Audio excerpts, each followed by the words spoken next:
সবে কলেজ থেকে ফিরে ব্যাগটা বরাবরের ন্যায় বিছানায় ছুঁড়ে মেরেছি।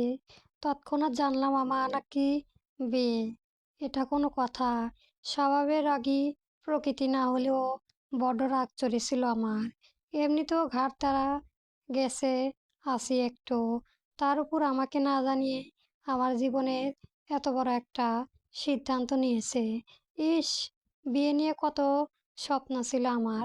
সপ্তাহখানেক অনুষ্ঠান চলবে, বন্ধু বান্ধব আসবে, সবশেষে ভীষণ সুন্দর করে একেবারে পাকিস্তানি নায়িকাদের মতো সাজগোজ করে তবে বিয়ের পিঁড়িতে বসবো। কিন্তু বিধির বাম, অপরিচিত লোকটা আমার চাচ্চুর বন্ধু, দুঃসম্পর্কে আত্মীয়। মানে কি, বাবার বন্ধুর ছেলেও নয়। কোথাকার কোন আত্মীয় তাকে বিয়ে করবা? আমি অসম্ভব। বিয়ে নিয়ে না হয় একটু ইচ্ছে আমারও ছিল। হ্যাঁ, অনন্য সপ্তদশীর মতো আমিও চেয়েছিলাম একটু দ্রুত বিয়ে করতে। তবে সেটা তো ফেসবুকে বদলে না, ওই যে কাপড় রিলস দেখার চক্করে মাথায় যে ভূত আমারও এসেছিল। তাই বলে সত্যি সত্যি বিয়ে দিয়ে দেবে? আমার পরিবার ছোট্ট থেকেই অনেক সাপোর্টিভ, আর বন্ধু সবল থাকায় ওনারা আমাকে বলেই রেখেছিল বিয়ের আগে ছেলের সাথে অন্তত একবার তোমাকে আলাদা করে দেখা করতে হবে। আমি পছন্দ করলেই তবেই বিয়ে ফাইনাল। এদিকে মুখোমুখি সময় এসে লোকটা নামও জানি না আমি, কিন্তু আমার কথা কোনোদিনও কেউ শুনেছে? বরাবরই বলে এসেছে তুমি ছোট, আমরা যা করছি তোমার ভালোর জন্যই করেছি। ব্যাস, অত্যন্ত সাধ্যসাধে মেয়ে আমি। বাল্যবাহু একটু আধো সিটকান্দে। এজন্য যতটা আদর পেয়েছি ঠিক ততটাই বড়দের সম্মান করে চলেছি। যার ফলস্বরূপ আজকে এটা। এমনই সাত পাঁচ ভাবতে ভাবতে কখন যে গভীর নিদ্রাকর্ষণ চোখের পাতা ভারী হয়ে সে রাত যে পাড়ি জমিয়েছে জানা নেই। হঠাৎ কোনো এক অজ্ঞাত পুরুষের ভরাট কণ্ঠস্বরে তন্দ্রাচ্ছন্ন লোভ পেল আমার। স্পর্শ চাবনগোচর হচ্ছে। পাশ থেকে কেউ একজন বলেছে, আজ আর আসা পসিবল না, আপনারা একটু কাইন্ডলি ওই দিকটা হ্যান্ডেল করুন। আহ, কি অপূর্ব কণ্ঠস্বর! আমার ভারসাম্যতে ডিপ ভয়েস অবশ্যই। ঘোরের মাঝেই আনমনে হাসলাম। পরক্ষণে ধরপড়ে উঠে বললাম, আমার এমন কাণ্ডে সম্মুখে থাকা লোকটার সন্দেহ ভরকে গেছে। উনি তৎক্ষণাৎ ফোনের লাইট কেড়ে আমার দিকে চেয়ে শুধালেন, এনি প্রবলেম? লোকটা জানালার ধারে গিয়ে দাঁড়িয়েছে কেন? দেখতে পাচ্ছি না তো। কি লজ্জার কারণে বলতেও পারলাম না। এদিকে নিজের কাণ্ডে নিজেরই অবাক হয়েছিল। তৎক্ষণাৎ মাথা নিয়ে বললাম না। লোকটা ফের ফোনে মনোনিবেশ করলেন। তার মানে ফোন কানে নিয়ে ধুর। কই, আমি ভাবলাম হয়তো ফেসবুকে রিলস মতোই উনি এগিয়ে আসবেন, কেয়ারিং পার্টনারের মতো শোধরাবেন। কি হয়েছে, খারাপ লাগছে? কোথায় খারাপ লাগছে?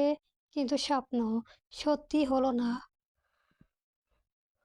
এই লোকটা আসলেই না, বরং ফোন কলে ফের মনোবিষ্ট করেছে। ধুর, ওনার সাথে কথা বলবোই না।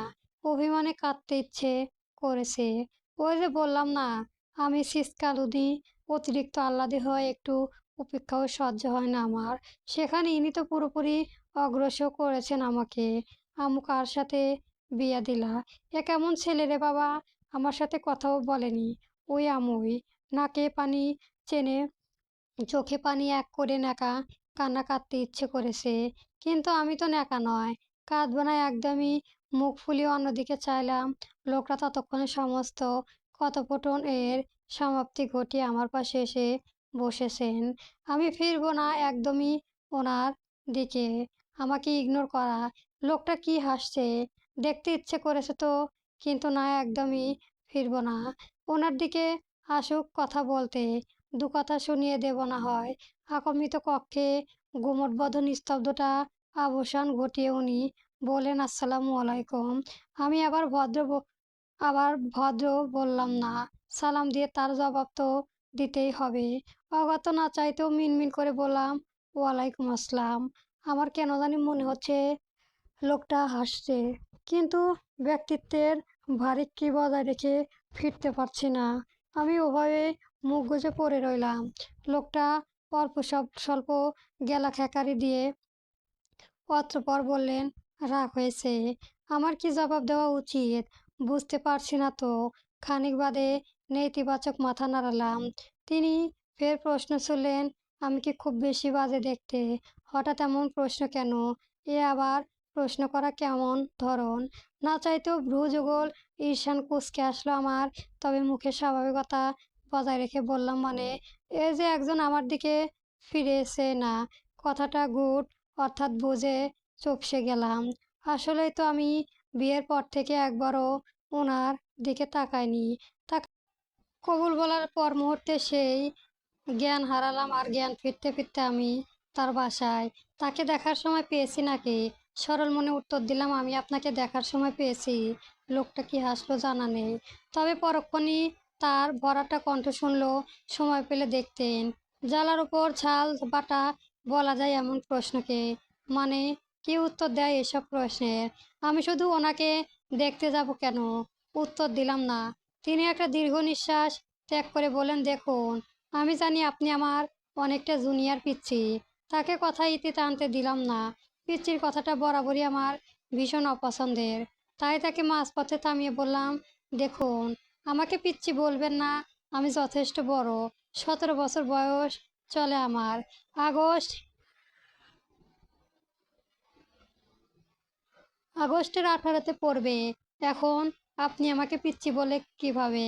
লোকটা মনে হচ্ছে আবারও হাসছে। আমি ফেললাম না, এখনো বিছানার দিকে চেয়ে আছি। লোকটা বলল, আচ্ছা, তাহলে আপনাকে কি বলবো? আমার নাম ধরে বলবেন।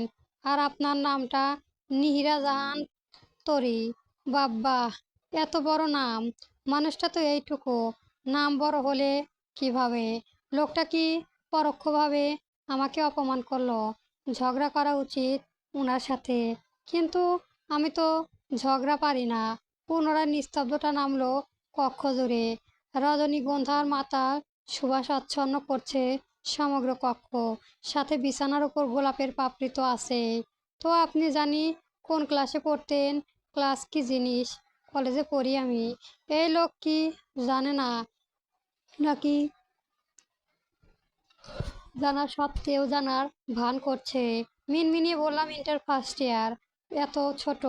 ছবিতে তো মনে হয়েছিল আর একটু বড়। লোকটা রীতিমতো বিস্ময়ের চূড়ান্ত পর্যায়ে আহরণ করছে। তবে উনি মাত্র কি বললেন? উনি আমার ছবি দেখেছেন, কিন্তু কিভাবে? বিয়ে তো আমি আজকে জানালাম। তবে কি উনি কোনভাবে আগে থেকে অবগত ছিলেন? কৌতূহল অবদামে বরাবরই ব্যর্থ আমি। এবার আর না পেরে সমস্ত জড়তা ঝেড়ে ওনার দিকে তাকালাম। ইস, লোকটা আসলে বড্ড সুদর্শন। ফর্সা মুখোবায়ে হালকা চাপদাড়ি, চোখে চিকন ফ্রেমের চশমা। ওনার দিকে চেয়ে হুট করে আমার বুকের ভেতরটা কেমন যেন করে উঠল।